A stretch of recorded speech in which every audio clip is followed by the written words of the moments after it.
महाभारत युद्ध के कई ऐसे भी पराक्रमी पात्र हैं जिन्हें पूर्णतया भुला दिया गया है।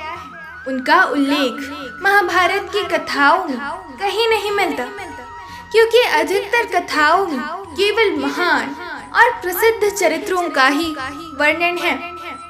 ऐसे ही अनसुने चरित्रों में से एक नाम है भगदत्त, जो पराक्रमी अर्जुन को मारना चाहता था।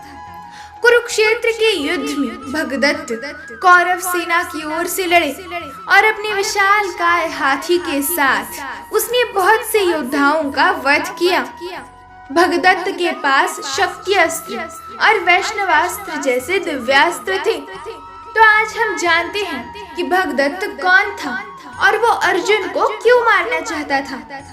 उससे पूर्व यदि आप इस चैनल पर नए हैं तो चैनल को सब्सक्राइब कीजिए और बेल आइकन को भी अवश्य प्रेस कीजिए, ताकि हमारे नए वीडियो सबसे पहले आपके पास पहुंचे।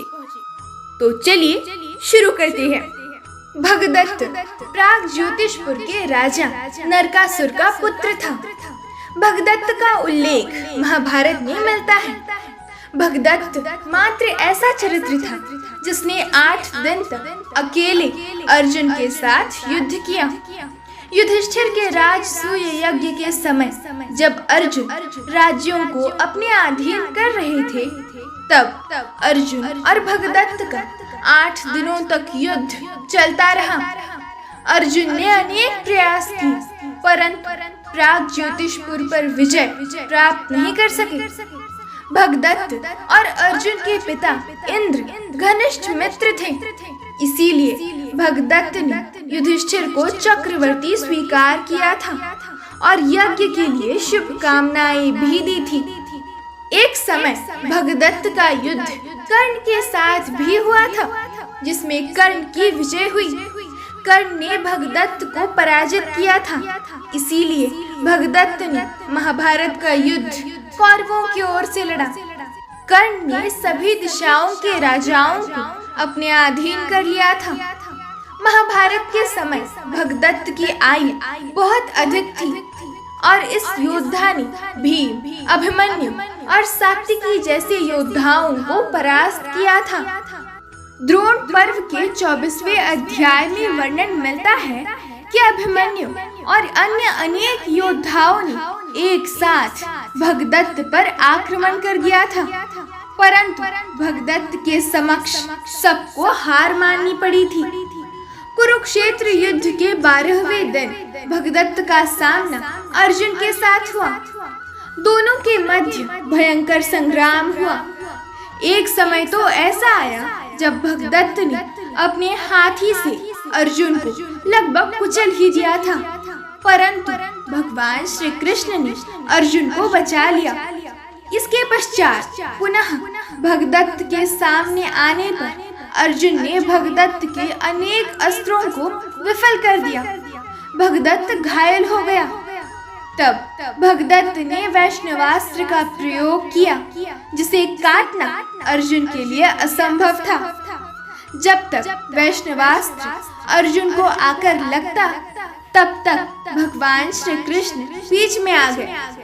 उनके सामने वो अस्त्र वैजयंती माला में परिवर्तित हो गया और इस प्रकार भगवान श्री कृष्ण द्वारा पुनः भगदत्त से अर्जुन के प्राणों की रक्षा हुई। भगवान श्री कृष्ण ने अर्जुन से कहा, मैंने तुम्हारी रक्षा के लिए भगदत्त के उस अस्त्र को दूसरे प्रकार से उसके पास से हटा दिया है।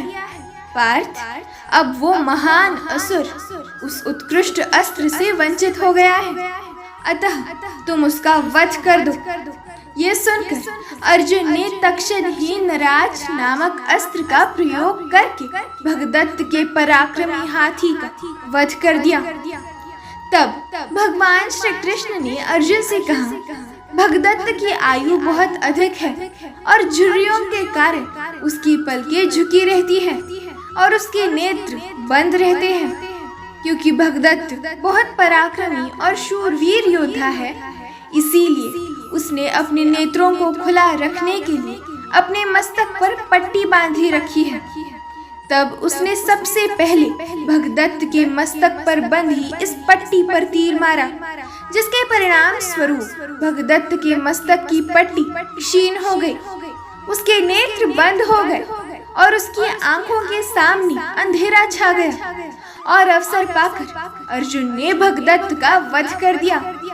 इस प्रकार पराक्रमी भगदत्त ने इतनी अधिक आयु होने के बावजूद भी अर्जुन को मारने का प्रयास किया।